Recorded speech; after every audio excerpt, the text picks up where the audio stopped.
This is Democracy Now!, democracynow.org, The War and Peace Report. I'm Amy Goodman. New evidence has emerged in the death of Michael Brown, the 18-year-old African-American teenager who was shot dead by a Ferguson, Missouri police officer on August 9th, sparking 2 weeks of protests. On Monday night, CNN aired an audio tape allegedly recording the moment Brown was shot. On the recording, at least 10 gunshots can be heard. A private autopsy had earlier shown Brown was shot at least 6 times, twice in the head.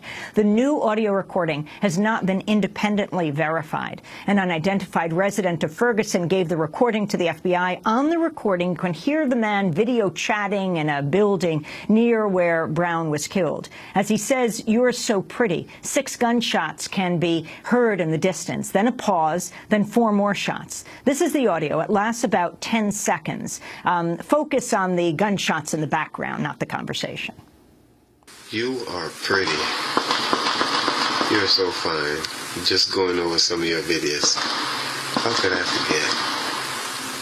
That, again, is audio of a video chat allegedly recorded at the same time that Ferguson police officer Darren Wilson fatally shot unarmed teenager Michael Brown. CNN first played the tape Monday night, saying it had been handed over to the FBI by a Ferguson resident. Earlier in the day, more than 2,500 people filled the sanctuary of Friendly Temple Missionary Baptist Church in St. Louis for Michael Brown's funeral. Another 2,000 packed into overflow rooms. Hours before the service began, hundreds lined up outside to pay their respects. Democracy Now!'s Aaron Mate was there and brings us some of their voices.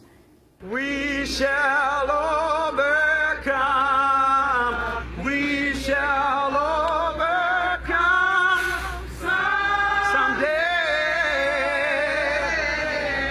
Oh, deep in my heart. We're at the Friendly Temple Missionary Baptist Church for the funeral of Michael Brown. Just moments ago, the Brown family entering, Michael Brown Sr. and Leslie McSpadden leading a large contingent of family members into this church for the funeral of their son. When we arrived, there was a crowd outside singing "We Shall Overcome," and we spoke to some of those who were waiting in line to pay their respects. On Lavelle, we're here to support the Mike Brown family and the people in general, you know, and so that we can all get together and we're not letting just anything go down out here, you know, and we stand for justice for the Mike Brown family. My name is Crystal Williams. What happened to my son here in Florissant, they was 9 and 10 years old. I was living out there, and my son had got a ticket for a Snickers bar, and I didn't know about it. Well, in that county, they issue a warrant. They kicked down my door. They put 9mm on my kid's head, and they went number 9, 10, 11 years old with my nephews. That day, they took my kids, locked them up for 30 days. 30 days over a Snickers bar, as well as put 9mm and kicked in my house. That day, my whole life changed.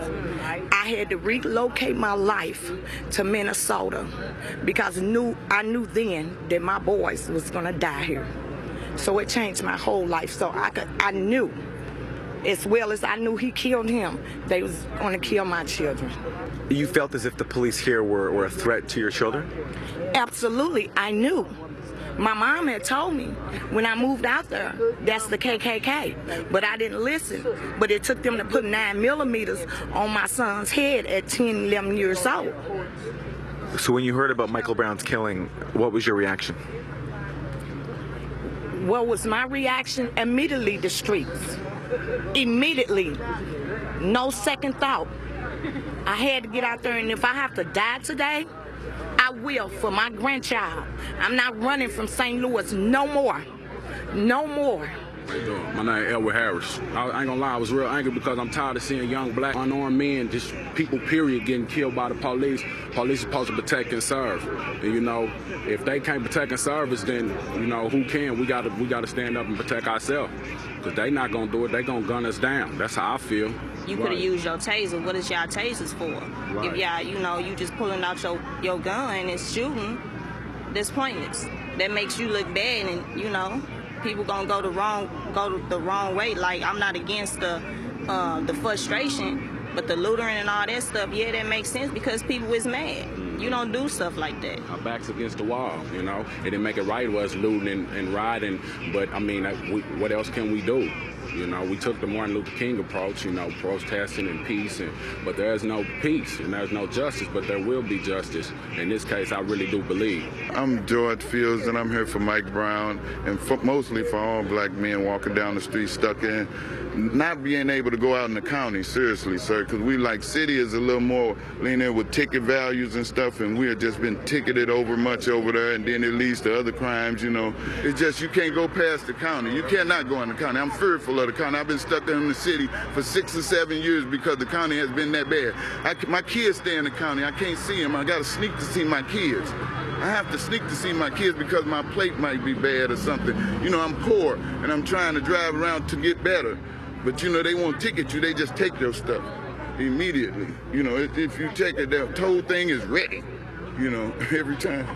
My name is Ann Hamilton. This is something that I never thought that I'd live to see. I heard about different things that happened. I know about Martin Luther King. I know about Emmett Till, but I am actually living something that should have stopped years and years ago.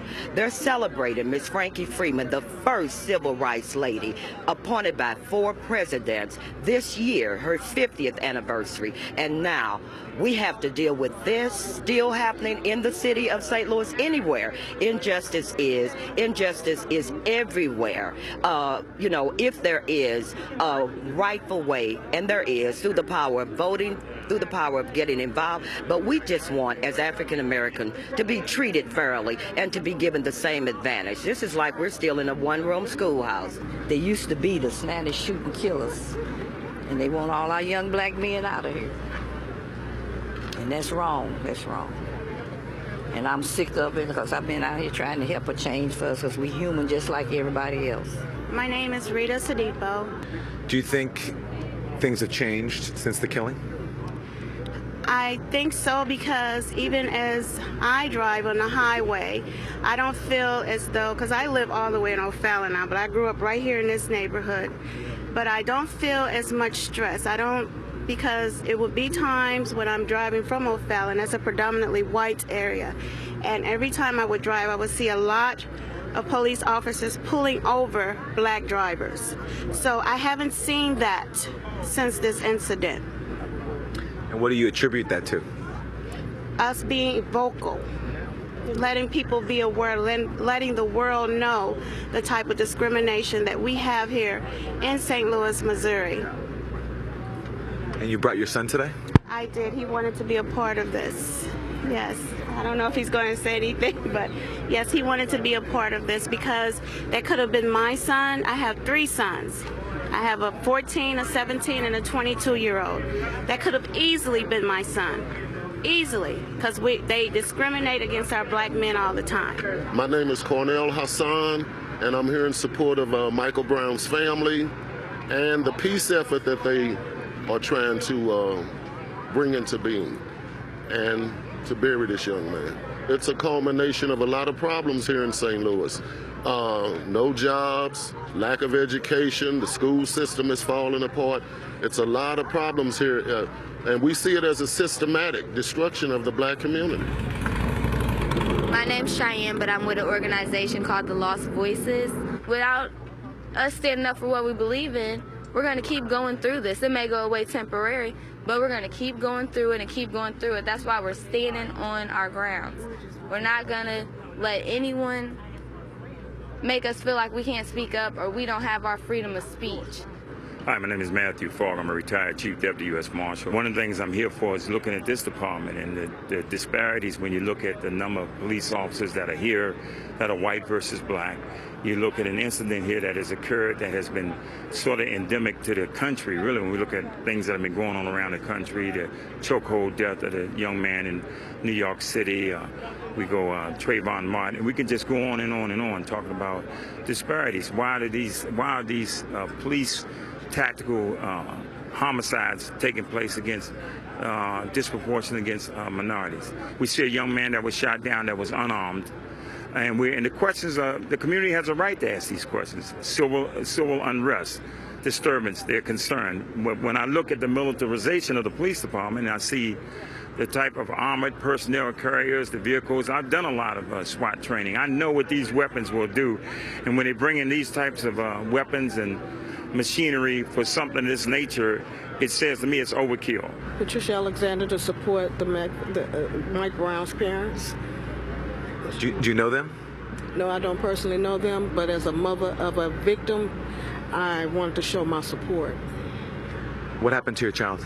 My child was killed. He wasn't killed by a police officer or nothing, but he was killed 3 years ago. And so I know that mother's pain. So that's why I'm here, to show my support for that mother and the rest of the family. Having lost a child, what message do you have for Michael Brown's parents? To just keep their trust in God. Just keep their trust in God. Hold their head up, because that void, she would never be able to replace that void in her life. But as long as she keep asking God for strength, she'll make it through. She'll be able to get up every day and know that her son is always here. Can't nobody ever take that away. The voices of just a few of the mourners among thousands who came to say goodbye to Michael Brown at his funeral on Monday. When we come back, we'll hear highlights from the funeral, including Michael Brown's cousin, the family's lawyer, Benjamin Crump, and the Reverend Al Sharpton. Stay with us.